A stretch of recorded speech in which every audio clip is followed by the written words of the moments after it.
nouvelles technologies, le plus futuriste et le plus bizarre possible, vers tout ce qui est de l'ordre de la nanotechnologie, biotechnologie informatique et cognition, ce qu'on appelle les NVIC.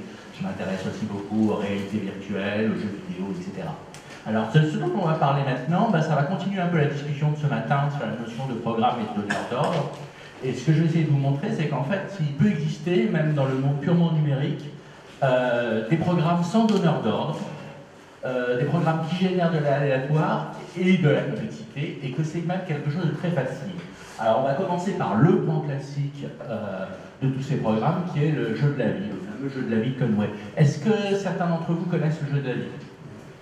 Il y en a plein. Bon, je vais quand même très très rapidement présenter la chose. Alors, je la lance.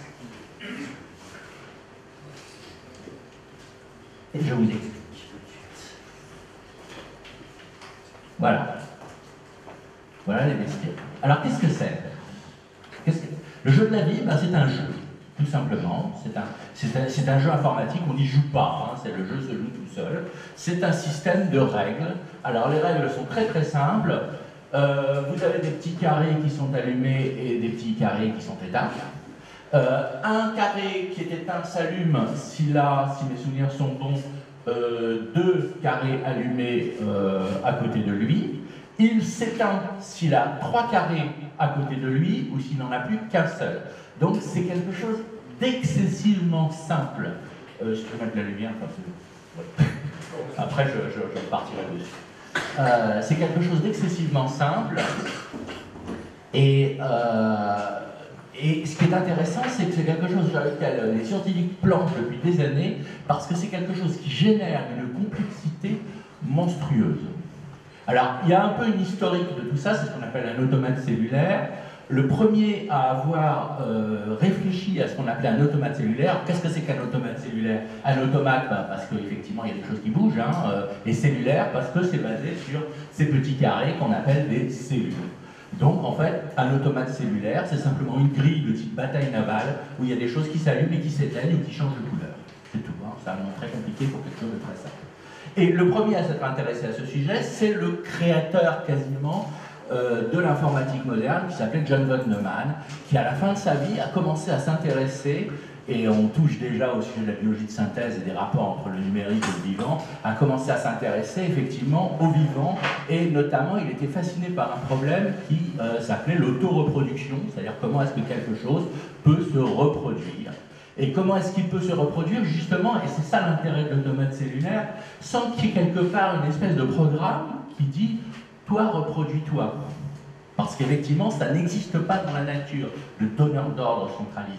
Donc il a commencé à créer, avec quelqu'un qui s'appelait Stanley Ulam aussi, les premiers automates cellulaires. Il avait réussi à en faire un qui avait, je crois, 29 états différents, enfin une grille très très compliquée. Puis bon, John von Neumann est mort, et pendant un moment, on n'a plus parlé d'automates cellulaires. Ce qui est intéressant à noter quand même pour le rapport entre numérique et vivant, c'est que là je vous parle de John von Neumann, effectivement, et des automates cellulaires. Donc on voit que déjà, dès les débuts de ce qu'on appelle aujourd'hui le numérique, il y avait cet intérêt pour le vivant. L'autre grand fondateur de l'informatique, qui est Alan Turing, qui a créé ce qu'on appelle l'architecture de Turing, sur laquelle sont basés tous les ordinateurs d'aujourd'hui, s'intéressait aussi à la fin de sa vie au vivant. Et ces derniers écrits concernent ce qu'on appelle la morphogenèse, c'est-à-dire la genèse des formes. Donc effectivement, il y a toujours eu ce flirt entre le numérique et le vivant qui commence dès les débuts de l'histoire du numérique.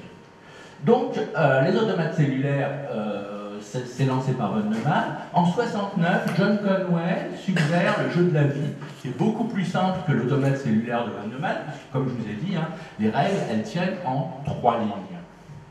Alors ce qui est très marrant, c'est que Conway a créé ça en 69. En 69, il n'y avait pas les ordinateurs d'aujourd'hui. Alors comment est-ce qu'il a joué au jeu de la vie? Il avait un damier de Go, et il faisait ça à la main, avec les pions de Go.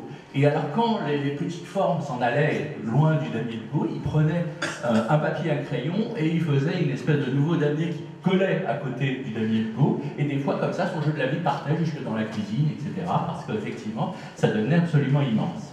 Et alors pourquoi est-ce que le jeu de la vie a fasciné les scientifiques? C'est parce que, bon, on a découvert qu'il y avait des formes et des complexités qui en faisait ce qu'on appelle justement une machine de Turing universelle. Alors qu'est-ce que c'est qu'une machine de Turing universelle? C'est-à-dire qu'à partir de ce truc-là, de ces formes-là, on peut en théorie créer n'importe quel type d'ordinateur. Alors par ordinateur, je ne veux pas dire bien sûr que ça va générer un Macintosh avec son écran et sa souris. Ce que je veux dire, c'est que n'importe quel système logique peut être simulé à l'intérieur d'un jeu de la vie avec ces instructions très très simples. Alors, il y a pas mal de recherches qui sont marrantes. Je remonte un peu le truc. Par exemple, il y a des recherches sur ce qu'on appelle les Mathusalem. Alors, les Mathusalem, c'est... Non, je ne vais pas sauvegarder. C'est des petites formes, vous voyez. C'est vraiment pas terrible, ça. Hein. Si je la lance, ça va durer très très longtemps. Là, il faut que je fasse un petit zoom arrière pour vous montrer qu'en réalité ça continue, parce que sinon vous n'allez pas voir. Regardez ce que ça a créé. Alors ce que vous voyez, les petites bestioles que vous voyez là-bas, hein, qui descendent comme ça, c'est un truc qui s'appelle le glisseur, qui est une forme qui se reproduit à l'identique, donc qui donne une impression de déplacement. En fait, bien entendu, ce sont des points qui s'allument et qui s'éteignent, mais ça donne la forme. C'est ce qui permet de faire des circuits logiques. C'est-à-dire qu'à partir de ces petits glisseurs, on peut s'imaginer qu'on peut faire des ou et des et. C'est-à-dire, bon, si deux glisseurs se rencontrent, ceci, si un seul glisseur passe par telle structure, cela. Donc c'est ça qui permet, c'est notamment ces glisseurs qui permettent de faire des ordinateurs. Des ordinateurs, je vous dis, des ordinateurs bien sûr abstraits. Donc bon, là c'est le jeu de la vie. Alors ça a beaucoup marqué les esprits. Les scientifiques travaillent dessus, se demandent qu'est-ce qu'on va pouvoir faire avec. Il y a bien sûr des tas de variations. Là, ce programme qui s'appelle Goli. Alors, les deux programmes que je vais vous montrer, qui sont Goli et NetLogo, je vous le dis tout de suite, sont gratuits, sont téléchargeables. Vous pouvez vous amuser avec dès ce soir, si ça vous intéresse. Mais il y a des choses beaucoup plus complexes. Il y a des scientifiques qui travaillent par exemple sur des jeux de la vie quantique. Hein, où au lieu de s'allumer et de s'éteindre, bon, vous avez toutes les possibilités entre s'allumer et s'éteindre. Ne me demandez aucune précision là-dessus parce que j'ai rien compris de ce que j'ai lu sur le jeu de la vie quantique, mais je sais que ça existe. Bon, et ça a commencé à marquer les esprits, les gens ont commencé à réfléchir en se disant, mais si finalement on peut créer des choses très compliquées avec des choses très simples, jusqu'où on peut aller? Et dans les années 80, il y a eu notamment quelqu'un qui s'appelle Chris Langton, qui s'est dit, mais finalement, toutes ces choses ressemblent à la vie. Ce qui se passe dans ces automates cellulaires, ça ressemble à de la vie. Ça n'est pas, pensait-il, de la simulation de la vie. Il ne s'agissait pas de faire comme quelque chose de vivant. Pour lui, c'était du vivant. C'est-à-dire qu'il pensait que, il pense toujours, je vais vous expliquer pourquoi je parle de lui au passé, parce que c'est assez marrant, mais il pensait qu'effectivement, on pouvait recréer, la vie était de l'information, c'était de l'échange logique, et qu'on pouvait créer de la vie, ce qui s'appelle in silico, c'est-à-dire derrière un écran. Et il a monté le principe, l'idée de ce qu'on appelle la vie artificielle. Alors la vie artificielle, ça a été créé, c'est un concept qui a été créé à la fin des années 80 à Santa Fe, où effectivement les gens se penchaient à l'époque beaucoup sur ces automates cellulaires et sur différents process pour faire naître la complexité à partir de ces programmes simples. C'est ce qu'on appelle l'émergence, c'est la théorie de l'émergence. C'est-à-dire qu'effectivement, vous ne prévoyez pas ce qui se passe, mais il va se créer des formes de plus en plus complexes à l'intérieur de ces programmes très très simples. Alors ce qui est intéressant avec Chris Langton, c'est que son idée était quand même très très à la limite de la science-fiction.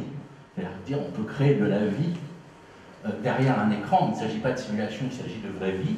Chris Langton a quand même est un des seuls à avoir le grand honneur de s'être fait virer de son propre champ d'études. C'est-à-dire qu'il a lancé le concept de vie artificielle, il a lancé les premiers colloques, et à partir du deuxième et troisième colloque, plus aucune nouvelle de Chris Langton. On ne sait pas ce que le gars est devenu. Et c'est d'ailleurs très très drôle parce que j'ai assisté à une conférence sur la vie artificielle il y a quelques années, et on a demandé à des chercheurs qui pour vous représente le plus la vie artificielle. Ils ont tous répondu « Ah, c'est Chris Langton, ah, l'époque de Chris Langton, etc. » Et à un moment, il y a quelqu'un qui s'est levé dans la salle et qui a dit « Vous en parlez comme s'il était mort, Et il a dit, moi j'ai son mail, si vous voulez le contacter, vous pouvez, il ne demande qu'une chose, c'est à revenir dans le jeu. Mais c'est vrai que Chris Lampton était quelqu'un qui avait poussé très très loin une spéculation de science-fiction profonde. Alors maintenant, on va reprendre un petit peu à partir de... Pardon on va reprendre un petit peu les thèmes de la vie artificielle et on va se demander qu'est-ce qu'on peut faire à partir de ces programmes très simples, jusqu'où on peut faire émerger des choses complexes. Il y a plusieurs façons de faire. Soit on va complexifier un petit peu les choses, soit on va les simplifier encore plus. Alors pour les complexifier un petit peu, on a quelque chose de très connu qui s'appelle le système multi-agent. Alors ce que vous avez vu là, c'était des automates cellulaires. Les automates cellulaires, ça ne bouge pas. Hein, c'est-à-dire que ce sont des choses qui s'allument et qui s'éteignent. Les systèmes multi-agents, on va un peu plus loin dans la complication, puisque ça bouge. C'est-à-dire que les petits pixels se mettent à bouger et à avoir un comportement. Et alors donc, la recherche en système multi-agent, c'est de se demander toujours, selon ce principe de l'émergence, jusqu'où on peut faire émerger des comportements très complexes à partir de règles très simples. Alors là, je vous montre un autre programme qui s'appelle NetLogo. Pareil, hein, vous téléchargez sur le web, il n'y a aucun souci. Et on va regarder le truc classique, qui est le comportement des termites.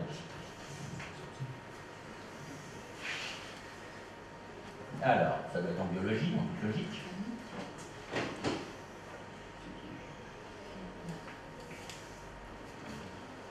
Alors, les termites, elles ont le rôle de façon de se comporter, elles sont capables de prendre des morceaux de bois et de les accumuler en un seul endroit. Alors ça, c'est très impressionnant, parce qu'on sait que c'est quand même, ça n'a pas un super cerveau, les termites. Hein, c'est moins termites.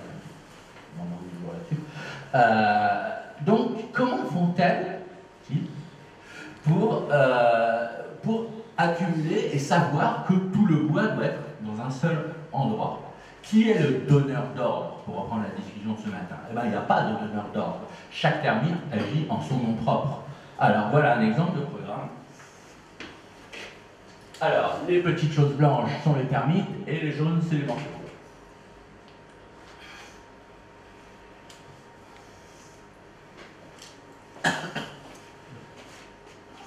Chaque termite ignore totalement ce que font les autres. Pas de chef, pas d'ordre. Alors qu'est-ce qui se passe en fait? C'est tout bête, les termites. Chaque termite a simplement deux ordres. Se déplacer aléatoirement, trois ordres. Se déplacer aléatoirement. S'il y a un bout de bois, le prendre. Continuer à se déplacer aléatoirement. Et si on tombe sur un autre bout de bois, poser son bout de bois à côté. C'est tout. Voilà ce que ça donne. Et petit à petit, ça crée des gros tas de bois. Alors ça, c'est intéressant par rapport à la discussion de ce matin, parce que là, on est dans le numérique, hein, on n'est pas du tout dans le vivant. Sauf si Chris Lampton a raison, bon, ça c'est un autre sujet. Mais on s'aperçoit que finalement, avec des instructions très simples, on arrive à créer des comportements assez complexes. Et ce qui est intéressant, c'est que c'est très très difficile pour nous de comprendre ça. On pense toujours en termes de donneurs d'ordre, justement. Et alors ça, il y a une anecdote intéressante. La personne qui a inventé, non pas NetLogo, mais son prédécesseur qui s'appelait StarLogo, qui est Mitchell Resnick du MIT, avait créé ce langage, ce système, pour faire comprendre aux enfants la notion justement de programme distribué, sans donneur d'ordre, etc. Et il raconte qu'une fois, il était donc au MIT en train de travailler sur un système analogue à ce genre de choses, et qui c'est qui passe derrière son dos? Le pape de l'intelligence artificielle, Marvin Minsky. Et Marvin Minsky regarde l'écran, il lui dit « Qu'est-ce que tu fais ?» Il dit bah, « Je suis en train de modéliser tel comportement collectif. » Et Minsky lui dit « Bon, bah, c'est facile, tu as un programme qui dit à chaque... je vois pas où est le problème. Tu as un programme qui indique à chaque agence ce qu'il doit faire. » Et Resnick s'est dit, mais alors si même Marvin Minsky, le pape de l'intelligence artificielle, n'est pas capable de comprendre qu'en fait, il n'y a pas de programme centralisé qui donne les ordres, c'est que c'est vraiment très très difficile à saisir pour nous, effectivement, de comprendre ce genre de raisonnement. Comment ? peut-être qu'il n'y a pas d'intelligence artificielle. Ou peut-être, là, c'est pas l'intelligence artificielle du tout. C'est ça, c'est que, je veux dire, je vous montre le programme parce que bon, ça ne va rien vous dire, mais regardez quand même, vous voyez la taille. Hein, bon, c'est quoi? C'est une page et demie. Hein. Voilà un programme voilà le programme de Termite, c'est rien quoi. Sachant que quand vous avez des programmes d'une page et demie comme ça, vous avez la moitié c'est l'initialisation du programme, et que le cœur du programme c'est peut-être 5 lignes ou 10 lignes, il a tout cassé. Et donc quand même le comportement est très très complexe. Alors, les systèmes multi-agents, bon, on en parle beaucoup en biologie, mais pas seulement en biologie, ça a aussi beaucoup intéressé les sciences humaines. Parce que effectivement, les foules, les mécaniques sociales, ce sont effectivement souvent des systèmes distribués sans donneur d'ordre. Alors il y a des programmes marrants, comme par exemple celui que je vous montre, qui est celui de la partie, c'est-à-dire la fête. Il y a une grande question quand vous organisez une fête, c'est comment s'arranger pour que les hommes ne terminent pas entre eux, les filles entre elles. C'est la grande question des fêtes. Et bien, vous avez des réponses en elle-même concernant ce genre de choses, par exemple. Alors, j'essaie de vous montrer ça, si je le trouve. C'est en social science, bien sûr. Partie. Alors là, c'est pareil, vous avez simplement, chaque agent a un pourcentage. S'il y a trop de filles dans tel groupe, il s'en va si les garçons, ou s'il y a trop de garçons dans tel groupe, elle s'en va si c'est une fille. Donc il y a un certain pourcentage à respecter, vous paramétrez le pourcentage. Alors là, on prend les pourcentages par défaut. Hein. On y va. Alors là, au début, vous voyez, les roses et les bleus sont un peu mélangés. Et très très vite, logiquement, bien entendu, comme c'est de l'émergence, on ne peut pas vraiment prédire, mais en général, avec cette configuration-là, ça se termine, vous avez les filles d'un côté, les garçons. Donc voilà un exemple. Alors ça crée aussi des soucis et presque des polémiques, parce qu'il y a des scientifiques qui s'appellent Robert Axel et Epstein qui ont créé un programme qui s'appelle Sugarscape, qui est un programme de sciences sociales et d'économie, où des agents échangent du sucre et des épices de façon distribuée dans un environnement virtuel. Et leur but était de tester la théorie qu'on appelle économique néoclassique, c'est-à-dire, est-ce qu'à la fin, il va y avoir, grâce à ce marché libre, une relative égalité entre les différents agents. C'est ce que disent les économistes libéraux néoclassiques. Et surprise, Sugarscape semble montrer que les plus riches s'enrichissent, les plus pauvres s'appauvrissent, et qu'au final, on termine avec une petite élite de riches et une grosse masse de pauvres.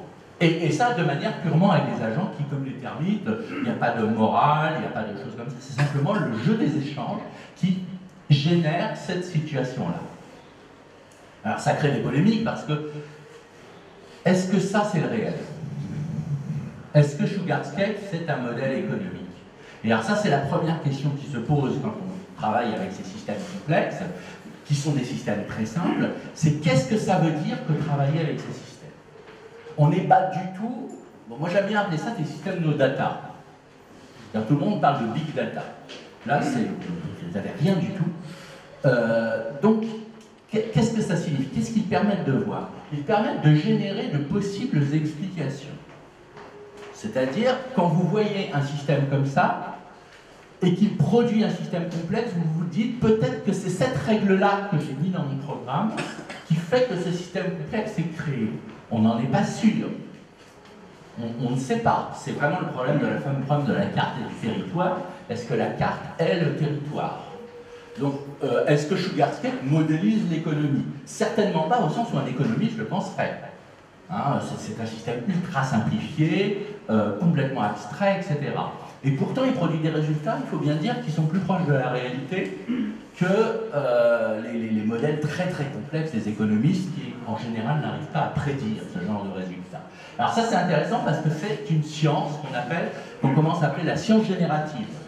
Et la question qu'on se dit, c'est est-ce que, finalement, pour ces systèmes complexes, on ne peut plus faire d'équations qui vont prédire quelque chose avec précision. Donc, ce qu'on crée, c'est on crée des situations abstraites les plus simples possibles, et on voit si ça génère des systèmes complexes. Et là, peut-être qu'on a un début d'explication. Mais ça ne va pas dire que si vous voulez organiser une fête, ce programme NetLogo va vous aider. Ou ça ne veut pas dire qu'avec SugarScape, vous allez pouvoir prédire l'état de la France en 2018. Hein, c'est-à-dire que c'est quelque chose, vous n'êtes pas dans la prédiction, vous êtes dans l'explication, mais pas dans la prédiction du tout. Et je pense que j'ai beaucoup de temps, c'est ça? Voilà, on va peut-être passer un peu la parole à... D'accord, et après je termine sur Wolfram, peut-être s'il y a un peu de temps. Alors, qui veut dire quelque chose, intervenir, compléter? Sinon, tu passes à ton truc suivant, il faut terminer dans 5 minutes. Non, qui veut intervenir? Un micro. Bon. Je peux vous présenter. Oui, vous dites qu'il n'y a pas de donneur d'ordre, mais est-ce que la personne qui programme ne serait pas le donneur d'ordre, justement? Oui, qu'est-ce que vous attendez c'est un méta-donneur d'ordre, c'est-à-dire qu'effectivement, il y a quelqu'un qui a fait le programme. Ceci dit, il y a des recherches aussi, justement, en programme qui se créent eux-mêmes par la sélection naturelle, enfin ça, c'est le sujet qu'on va aborder. Mais quand je dis qu'il n'y a pas de donneur d'ordre, ça veut dire que pour les termites, il n'y a rien qui dit dans le programme qu'il faut qu'il y ait un tas de bois ici et que les termites ramènent le tas de bois. C'est-à-dire que ça n'est pas prédit. C'est-à-dire que chaque termite, bon, il y a beaucoup d'usages en programmation, ce qu'on appelle le random, hein, là-dedans. Chaque termite va sa vie, quoi. Il n'y a pas un système qui organise tout ça. Voilà, c'est ça quand il n'y a pas d'ordre. Évidemment, il y a un programmeur. Mais ça, dit, c'est vrai qu'il y a des recherches, mais alors là, ça nous amènerait très très loin, sur des programmes qui se génèrent eux-mêmes, par sélection naturelle, etc. aussi.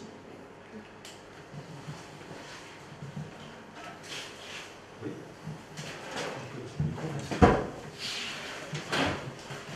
Merci. Je suis troublé par le fait que vous avez dit il y a un instant, il s'agit de systèmes no data. Et ça, c'est aussi pas un truc officiel. En comparaison avec les systèmes de big data, lesquels pourtant on estime avoir vocation à engendrer des tendances via des corrélations.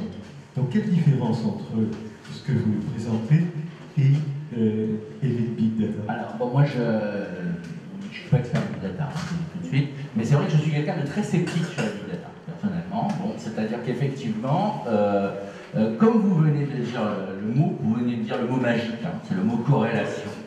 Hein, c'est toujours excessivement inquiétant quand on commence à dire cette corrélation veut dire, vous savez qu'il y a un proverbe qui dit depuis, je crois que c'est Hume hein, qui avait commencé déjà à dire au XVIIIe siècle, de dire corrélation n'est pas causalité, donc faites attention. Alors les gens des big data ne sont pas des idiots, ils le savent très bien. Mais ils disent que maintenant, avec des outils mathématiques très très puissants, on peut aboutir à la conclusion que certaines corrélations égale causalité.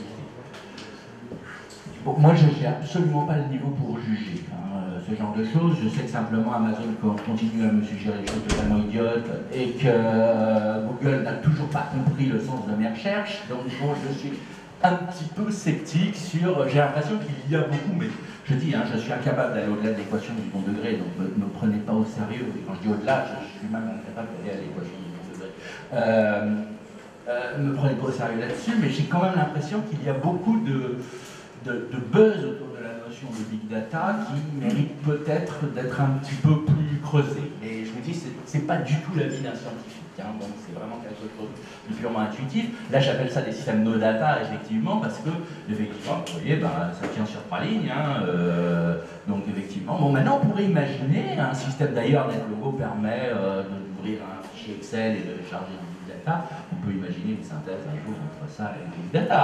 Hein. Je crois d'ailleurs que des gens comme Dick Rubing, qui travaillent en Suisse actuellement, est là-dessus. Il y en a qui travaillent sur des systèmes agents avec des big data. Ça existe aussi. Pas forcément contradictoire. Est-ce que tu as encore quelque chose à présenter ou on s'arrête là? Alors, moi, si je peux juste dire un petit truc sur la notion de hasard selon Stephen Wolfram, et ça prendra 3 minutes. Je vous montre juste un truc, un dernier truc. Et après, j'arrête. Tout à l'heure, je vous ai montré quelque chose qui était le jeu de la vie, où il y avait quand même un peu de hasard au départ, parce que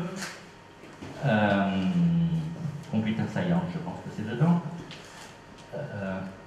parce qu'effectivement, au début, vous aviez des points mis au hasard.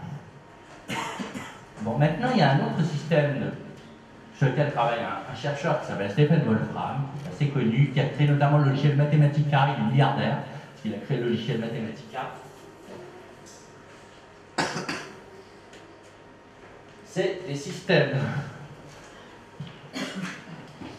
d'automates cellulaires à une dimension.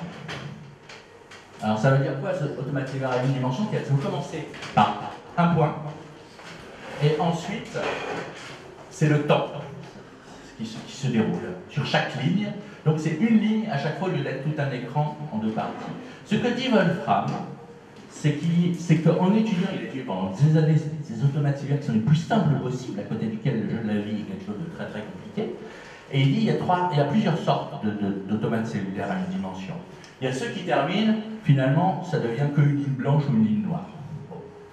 Il y a ceux qui vont faire toujours une espèce de structure, c'est celui-là par exemple. Ça va être toujours la même structure, elle est déjà un peu psyché, mais c'est toujours la même structure. Il y a ceux où ça va devenir un désordre complet. Et il y a ceux qui vont développer des structures, mais qui ne seront jamais les mêmes. C'est-à-dire un peu comme on a vu pour le jeu de la vie, c'est des structures qui sont complexes. Mais ce qui est intéressant, c'est que là, il n'y a aucun hasard, d'aucune sorte, puisque c'est toujours un point, toujours au centre, toujours les mêmes règles. Et pourtant, d'après lui, il existe des automates cellulaires qui sont pour toujours imprévisibles. Alors c'est bizarre, puisque effectivement, ça refait à chaque fois la même chose, bien sûr. Mais ça veut dire que mathématiquement, il n'existe aucune équation qui permettra de dire ce qui se passera au 100 millième coup, à la 100 millième ligne. Donc c'est imprévisible. La seule manière de savoir ce qu'il va y avoir à la 100 millième ligne, c'est d'attendre d'arriver à la 100 millième ligne. Alors pour lui, il y a justement trois formes de hasard et trois formes de complexité, et j'arrête là. La première forme de hasard, c'est le hasard tel qu'on le connaît, c'est le hasard du bateau au milieu de la navigation à voile. Vous avez des tas de paramètres, le vent, la mer, la coquille du bateau, etc. C'est le hasard tel qu'on le connaît habituellement. Vous avez un deuxième type de hasard qui est celui qu'on appelle la théorie du chaos. La théorie du chaos, c'est qu'en fait, s'il y a un petit détail au début du système qui change, tout va changer avec le temps. Ça, c'est la deuxième forme de hasard. Et la troisième forme de hasard, et j'arrête là, c'est qu'il y a un hasard intrinsèque à certains systèmes. C'est-à-dire que même s'il n'y a aucun hasard qui vient de l'extérieur, ni de changement dans les paramètres de départ, il y a quand même une imprévisibilité fondamentale. Ce qui retrouve un peu ce que disait ce matin Guillaume Lepointe en disant il y a un désordre à l'intérieur de l'organisme. D'ailleurs, ça m'a un peu titillé. Donc voilà, c'est trois problèmes.